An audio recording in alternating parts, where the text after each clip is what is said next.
Muito bem. Nesse capítulo 25, buscai e acharei, tem como máxima: ajuda-te a ti mesmo, que o céu te ajudará. E Jesus, então, conversando com aqueles que estavam à sua volta, ele diz: pedi e se vos dará. Isso está descrito, foi registrado por Mateus, no capítulo 7, versículos de 7 a 11. Buscai e achareis. Batei à porta e se vos abrirá. Porquanto quem pede recebe, e quem procura acha, e aquele que bate à porta, abrir-se-á. E aí ele continua: também qual é o homem dentre vós que dá uma pedra ao filho quando lhe pede pão?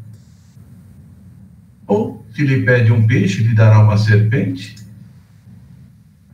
Se, pois, sendo maus como sois, sabeis dar boas coisas aos vossos filhos, com quanto mais forte razão vosso Pai, que está nos céus, dará os verdadeiros bens àqueles que nos pedem. Olha, nós grifamos aqui os verdadeiros bens, porque na realidade muitas vezes nós pedimos coisas que não são os verdadeiros bens para nós, mas Deus sabe aquilo que é melhor para nós. E outra coisa que chama atenção nessa passagem é que Jesus diz o seguinte: se, pois, sendo maus, isto é, como nós somos maus, né, nós sabemos ainda dar boas coisas aos nossos filhos, com quanto mais forte razão vosso Pai que está no céu, então dará os verdadeiros bens. E aí, essas duas máximas semelhantes, na realidade, trata nesse capítulo, são os princípios de duas leis divinas que estão expressas lá nas leis morais, que estão contidas na terceira parte de O Livro dos Espíritos. E eu fiz aqui um estudo, uma avaliação, para que a gente possa juntos refletir a respeito. Eu encontrei 6 linhas de entendimento desse capítulo. Deus, quando ele comenta nessa passagem, a bondade, a misericórdia, o amor infinito de Deus por nós. Trata também, está ligado diretamente, essa passagem, o ensinamento de Jesus, na lei do trabalho e na lei do progresso, que é consequência dessa primeira. E também coloca o desejo incessante do melhor. Fala sobre a reencarnação, que é também, obviamente, para que nós tenhamos o progresso. E, por fim, o ponto de vista moral. Na realidade, para falar um pouco de Deus, nós não conseguimos penetrar a natureza íntima de Deus. Falta-nos um sentido, disseram os Espíritos, em resposta a Kardec, na questão 10, lá do Livro dos Espíritos. Entretanto, na questão 13 do mesmo livro, os Espíritos responderam que Deus possui as perfeições em grau supremo. Se não fosse assim, ele não seria Deus. Ele é eterno, ele é imutável, imaterial, único, onipotente, soberanamente justo e bom. Olha que beleza. E nós vemos no Velho Testamento, pelos homens que ainda não conheciam a Deus como Jesus nos apresentou, como um Deus de amor, um Deus de misericórdia, um Pai, tanto é que ele chamou de Deus de Pai, que é o nosso Pai. Eles tinham muitas a ideia como um Deus cruel e vingativo e cultivavam ódio aos inimigos, isto é, amavam o seu próximo, mas odiavam aos seus inimigos. E não podia ser diferente, mesmo porque Moisés colocou algumas leis civis que levavam a esse tipo de entendimento, né? Olho por olho, dente por dente. E isso, na realidade, trazia para eles essa linha de pensamento. E no capítulo 12 do Evangelho, que nós encontramos lá no Evangelho segundo o Espiritismo, que tem o título Amai os vossos inimigos, Jesus ainda complementa dizendo: aprendestes o que foi dito, amareis o vosso próximo e odiarei os vossos inimigos.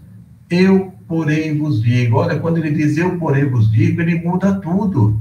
Ele muda tudo. É a mesma expressão que se fala: olha, é isso, mas Quando eu uso a expressão mas, eu estou mudando, eu estou colocando outro condicionamento. E ele complementa dizendo, amai os vossos inimigos. Olha, pedir para amar os inimigos naquela época em que eles eram subjugados pelos romanos, que tinham os romanos como inimigos, que os expoliavam, cobravam impostos, eles estavam sob o jugo romano, isso era algo de uma ideia extraordinária, totalmente fora dos padrões do que eles estavam acostumados a amar o próximo e odiar o inimigo. E Jesus pede para que ele ame o seu inimigo. Fazei o bem aos que vos odeiam e orai pelos que vos perseguem e caluniam. E diz mais ainda, que se a vossa justiça, disse ele, não for mais abundante que a dos escribas e fariseus, e eles não entrariam nos reinos dos céus. Isso é interessante para fomentar um pouquinho sobre os hebreus daquela época, né? Áureo em Universo e Vida, na página 106, ele comenta que dentre os exilados de Capela, permite que eu leia um trechozinho, certo grupo considerável de espíritos se caracterizava por um conjunto muito especial de qualidades e defeitos.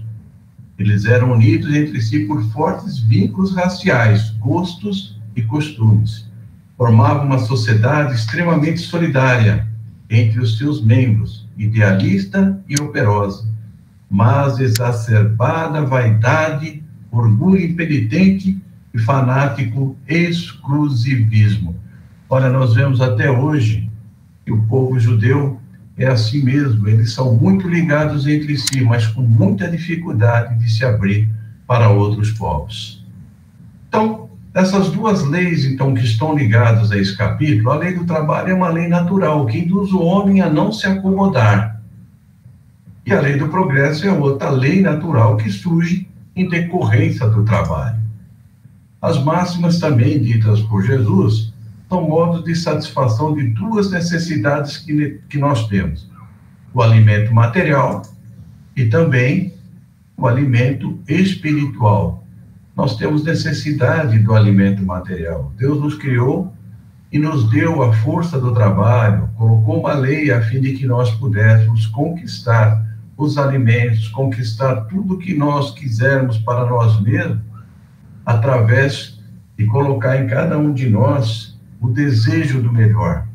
O homem sempre quer o melhor para si, por isso que a ciência à sua disposição facilita as descobertas, as invenções, motiva o homem a fim de que ele possa procurar o seu bem-estar, o seu progresso, e é assim que a humanidade vai progredindo. Tudo trabalha na natureza. Se vocês observarem, os animais trabalham, eles não têm aquela inteligência do progresso. Eles fazem sempre a mesma coisa, mas são úteis, eles trabalham também para a sua própria sobrevivência. E também o alimento espiritual, e as necessidades do corpo vão se suceder, então, às do espírito.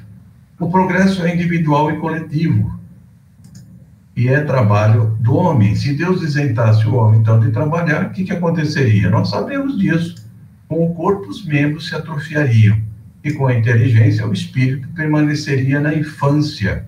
Ele não avançaria, iria e voltava na reencarnação e estaria sempre na infância do seu próprio desenvolvimento.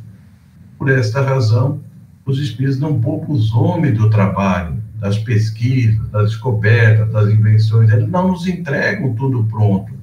O homem pode receber, sim, inspirações. Tanto é que nós temos visto a ciência hoje trabalhando arduamente para encontrar uma vacina contra esse vírus que derrubou praticamente toda a humanidade. Então, os espíritos podem inspirar, podem auxiliar, sim, mas o trabalho é dos homens, eles não nos entregam a coisa pronta. E no trabalho, qual é a definição que os espíritos nos deram? Que o trabalho é toda ocupação útil. Então, se nós temos qualquer ocupação útil, nós estamos trabalhando.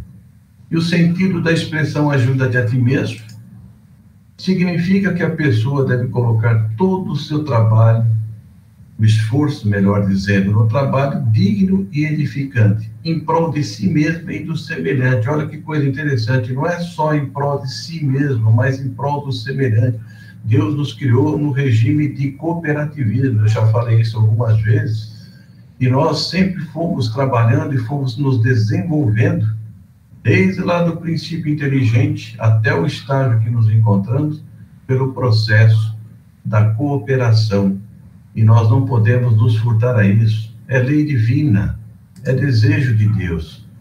E Jesus ainda afirmou: meu Pai trabalha até agora, e eu trabalho também. Alguém tem dúvida disso? Que Deus continua criando até hoje? E que Jesus, mais do que ninguém, trabalha até hoje, cuidando de toda a humanidade, em especial a terra, pela qual ele é o governador? E a reencarnação?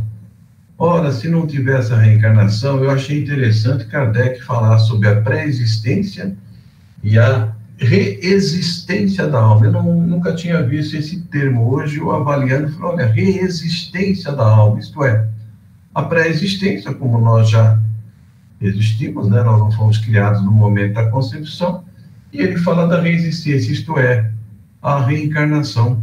Se não fosse a reencarnação, a humanidade não poderia progredir, porque ela efetivamente ficaria sempre no estado de infância, e ela não estaria progredindo em ciências e no seu progresso que ela tem que adquirir.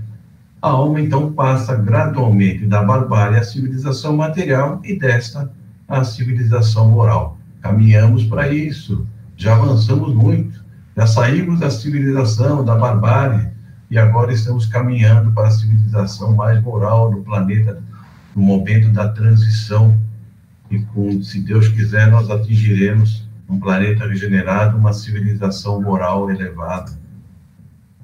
E como é que o céu nos ajuda? Do ponto de vista moral, nós podemos pedir luz para clarear o caminho, forças para resistirmos ao mal, assistência dos bons espíritos e conselho aos bons espíritos, que nunca nos será negado. E como pedir? Nós já tratamos em outras oportunidades, falando sobre a prece, com sinceridade, com fé, confiança e fervor, humildade, sem arrogância, senão seremos abandonados às próprias forças. Lembremos-nos, meus irmãos, daquela passagem que está no capítulo 27, que 2 homens subiram no templo para orar. Um era fariseu, o outro publicano. E o primeiro conservava-se de pé, orava assim: meu Deus, rendo-vos graças por não ser como os outros homens, que são ladrões, injustos e adúlteros. Nem menos como esse publicano. Eu jejuo 2 vezes na semana, dou o dízimo de tudo o que possuo. E o outro, ao contrário, não ousava nem elevar os olhos ao céu, batia no peito e dizia: perdoa-me, Senhor, porque sou um pecador. E Jesus complementa que esse segundo foi para casa justificado e que o primeiro não. Então nós não podemos ser arrogantes, mas temos humildade. E lembrando sempre que as boas preces são aquelas ditas de coração e não apenas dos lábios. Ajuda-te que Deus te ajudará. As respostas de Deus tornam-se maiores e mais diretas à medida que se intensifique o nosso merecimento e esforço próprio. E esse merecimento e esforço próprio, ele está consubstanciado na prática dos ensinos deixados por Jesus. E a transmissão, a lição que Jesus transmite para nós é que devemos nos esforçar na busca do que necessitamos, uma vez que a ajuda de Deus só ocorre para quem se empenha usando da humildade, sinceridade e fé. Sem trabalho, meus irmãos, nada feito. Com trabalho, com esforço, com auxílio semelhante a nós próprios, seremos sempre ajudados pelo alto. Tal é o sentido moral das palavras do Cristo. Buscai e achareis, pedi e obtereis, batei então e abrir-se-vos-á. Nós trouxemos aqui, para finalizar, a conclusão, no Evangelho, por Emmanuel, de Mateus, a mensagem que diz: batei para o Evangelho, não traduz mendigar. Isso está no Reformador de fevereiro de 1953. Significa esforçai-vos e insistir na vitória do bem. Não basta pedir para receber, não basta esperar para encontrar. A súplica sem trabalho costuma ser preguiça da mente, e a esperança que não opera é sempre inércia da alma. Batamos com o nosso trabalho incessante e benéfico às portas do progresso e da fraternidade, e o Senhor realmente nos responderá com as bênçãos eternas do amor e da sabedoria. Meus irmãos, que Jesus abençoe a todos nesta noite de muita alegria para todos nós. Fiquem com Deus, meus irmãos.